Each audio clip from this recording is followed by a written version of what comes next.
갤럭투스라는 캐릭터의 시작은 우주 대폭발, 빅뱅보다도 이전 시대로 돌아갑니다. 실제 현실에서도 주장되는 우주의 멸망과 탄생, 일명 빅크런치와 빅뱅 현상으로 끊임없이 반복된다는 개념이 존재하는데 An infinite cycle of creation and destruction. 현재 마블 세계관은 이 반복 속에서 탄생한 7번째 우주, 제7코스모스가 되는 것이고, 갤럭투스는 무려 그 이전에 제6코스모스 시대의 인물로 약 138억 년보다도 이전에 탄생한 본명 갈란이라는 인간이었습니다. 지금이야 우주적 능력을 지녔지만 그의 탄생은 과학이 극도로 발달한 타아라는 행성에서 그의 어머니 타이아가 유전공학 기술을 이용해 시험관 아기로 태어난 평범한 인간이었는데, 그는 성인이 된 후 과학자이자 탐험가로 살아갔습니다. 그런데 이때 블랙 윈터라고 불리는 말도 안 되게 거대한 존재가 나타났는데, 훗날 갤럭투스는 행성 하나를 먹어치우는 존재가 되지만 이놈은 우주 전체를 먹어치우는 녀석이었고, 결국 갈란의 고향 행성 타아를 제외한 모든 문명은 사라졌는데, 이런 위기의 순간에 그는 우리 죽더라도 우리의 방식대로 죽자고 하며 과학자의 정신으로 마지막 우주선을 만들고 탐험가 정신으로 죽어가는 우주의 중심부, 즉 코스믹 시드로 향했는데, 이 과정에서 동료들은 강력한 우주 방사능에 노출되어 모두 사망했지만 갈란은 끝까지 살아남은 것을 넘어 갑자기 우주의 자의식과 융합되었고, 그렇게 6번째 우주가 멸망한 뒤 새로 탄생한 7번째 우주로 넘어 유일한 생존자가 되었습니다. 그가 이렇게 살아남은 이유는 훗날 밝혀졌는데, 죽더라도 뭐라도 해보자 라는 그의 정신과 결단력을 높게 산 우주의 자의식과 블랙 윈터는 그에게 우주의 힘을 주고 다음 우주 시대로 보내 블랙 윈터의 전령이 되도록 한 것인데, 즉 마치 실버 서퍼가 갤럭투스의 전령이 된 것처럼 갤럭투스도 블랙 윈터의 전령이었던 것입니다. 그럼 갈란은 제7코스모스의 탄생 때 바로 갤럭투스로 활동을 시작했느냐? 그렇지는 못했는데, 그는 라이프 브링어 1이라는 캡슐에서 장기간에 걸쳐 성장하는 과정을 거쳐야 했고, 수천 년이 지난 후 아르케오피아라는 행성의 궤도에서 우리가 아는 갤럭투스의 형태로 각성하게 되는데, 참고로 그가 깨어나자마자 외친 소리가 나는 배고프다 였습니다. 한 가지 재미있는 사실은 제7코스모스가 탄생할 때 우리가 영화에서 봤던 여러 우주적 존재들, 셀레스티얼, 이터니티, 리빙 트리뷰널 등도 함께 탄생했는데, 이들은 모두 우주의 균형을 맞춘다는 목적을 갖고 태어났고, 이들처럼 갤럭투스도 우주의 인구 과잉을 막기 위해 생명과 죽음의 균형을 맞춘다 라는 목적이 주어진 것이었는데, 하지만 태어날 때는 제6코스모스 시대이고 깨어난 것은 위에 언급한 우주적 존재들보다 수천 년 후였기 때문에 저들과 갤럭투스 중 누가 더 나이가 많은지는 애매한 상황입니다. 다시 갤럭투스가 깨어나기 전으로 돌아와서 그가 수천 년간 잠들어 있던 캡슐은 아르케오피아라는 행성의 궤도에서 거주민들에게 발견되었었고, 그들은 이것을 연구한 끝에 그냥 열지 않기로 결정했는데, 문제는 당시 아르케오피아와 다른 행성 간의 전쟁이 벌어지는 중이었고, 전쟁의 여파로 갤럭투스의 캡슐이 영향을 받으며 그가 깨어나게 된 것이었습니다. 깨어나자마자 그가 한 것은 배고픔을 외치며 아르케오피아 행성과 그 안의 생명체들을 모두 흡수한 것이었는데, 이게 갤럭투스로서의 첫 식사였지만 우리가 기억하는 무자비한 이미지와는 다르게 그는 곧바로 죄책감과 후회로 가득 차게 되었습니다. 하지만 밀려오는 배고픔을 어찌할 수는 없으니 앞으로 그는 생명체가 없는 행성들만 섭취하겠다고 결정했고, 그 다짐을 공고히 하고자 파괴된 아르케오피아 행성 조각들로 자신의 고향 행성 타아를 따서 타아2라는 우주선을 만들어 타고 다니기 시작했고, 그게 바로 우리가 영화에서 봤던 그의 우주선의 이름이기도 합니다.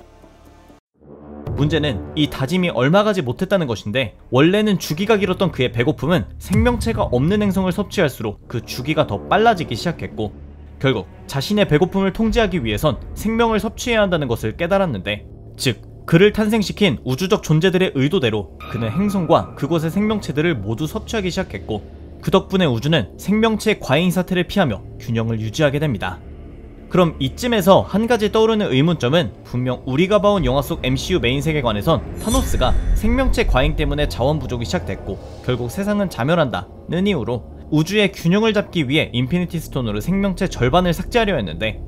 그럼 이게 MCU 메인 세계관에는 갤럭투스가 존재하지 않는다는 뜻이냐?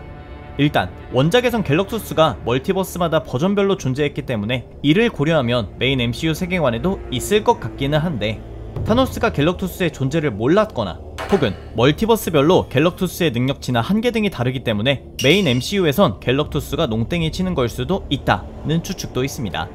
참고로 이번 판타스틱4 새로운 시작은 판포의 아버지인 제커비의 생일 8월 28일을 기려 지구 828을 배경으로 했기에 멀티버스 너머의 갤럭투스였다 로 이해하시면 되겠습니다.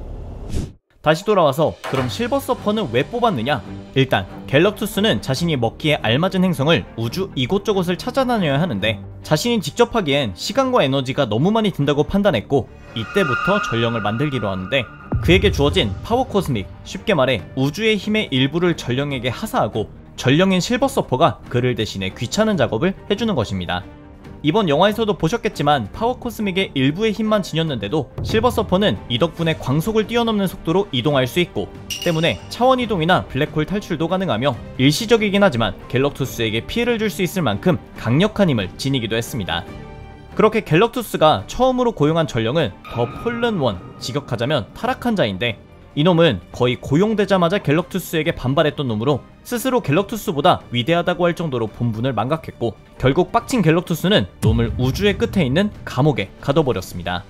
그리고 나서 고용한 게 우리가 과거 영화에서 봤던 그 실버 서퍼인데 젠라라는 행성 출신의 노린 레드라는 인물로 그는 자신의 행성과 연인 샬라바를 지키기 위해 갤럭투스에게 자신이 전령이 되겠다고 자처했고 그 결과 기억이 삭제되고 파워 코스믹의 힘을 일부 얻어 실버 서퍼가 된 것이었습니다. 이런 설정은 이번 판타스틱4 새로운 시작에서도 거의 동일하나 실버 서퍼가 되기로 자처하는 것이 노린 레드가 아닌 샬라발이라는 차이점이 있는데 영화 버전에서만 존재하는 설정은 아니고 멀티버스의 이야기를 그리는 원작 코믹스 지구 X 시리즈에서 벌어졌던 사건을 그대로 가져온 것입니다.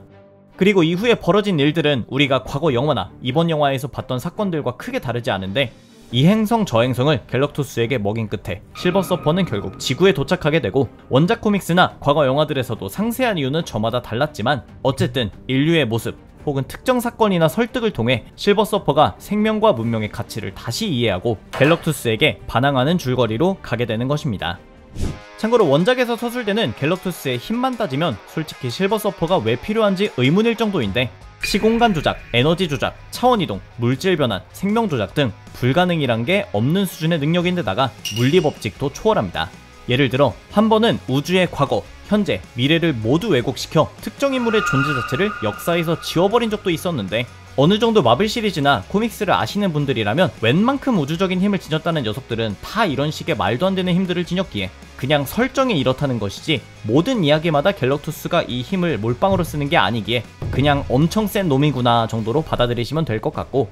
또 한 가지 이번 영화를 보신 분들이 제기하는 의문점은 갤럭투스가 엄청 크긴 하지만 상반신만 해도 지구보다 컸던 셀레스티얼급은 아니고 뉴욕 고층 빌딩보다 살짝 큰 정도인 놈이 어떻게 지구를 먹는다는 것이냐 였는데 사실 이놈은 맞닥뜨리는 이에 맞춰 상대적으로 크기 조절을 할 수 있고 원작에선 인간 사이즈로도 줄인 경우도 또 무한에 가까운 크기의 거대한 에너지로도 변한 적이 있기에 사실상 이번 영화에선 판타스틱4와의 싸움도 고려하고 프랭클린 리처드도 획득해야 했기에 지구가 박살나는 사이즈로 커지지는 않기로 선택했다 정도로 이해하시면 되겠습니다.